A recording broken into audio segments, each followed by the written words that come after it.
কেউ সংসারের জ্বালায়, কেউ স্বামীর জ্বালা, কেউ স্ত্রীর জ্বালা, কেউ চাচার কাছে অত্যাচারিত, কেউ জেঠার কাছে অত্যাচারিত, কেউ বা মামা সম্পত্তি নিয়ে মার হকটা দিচ্ছে না, মার হকটা দিচ্ছে না, কথা বলতে হবে ঠিক কি না?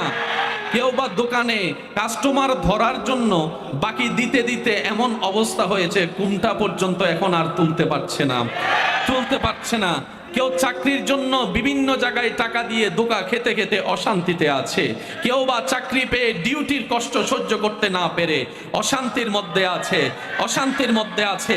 ঘরের যে বড় তার মনেও শান্তি নাই, ঘরের যে ছোট তার হৃদয়েও শান্তি নাই, মা বাবার চেহারার মধ্যেও হাসির কোনো লক্ষণ দেখা যায় না, গাড়িওয়ালার এসির ভিতরে থেকেও শান্তির কোনো দেখা মিলে না, আবার রোদের মধ্যে কাজ যারা করে তাদেরও দেখার মধ্যে শান্তি মিলে না।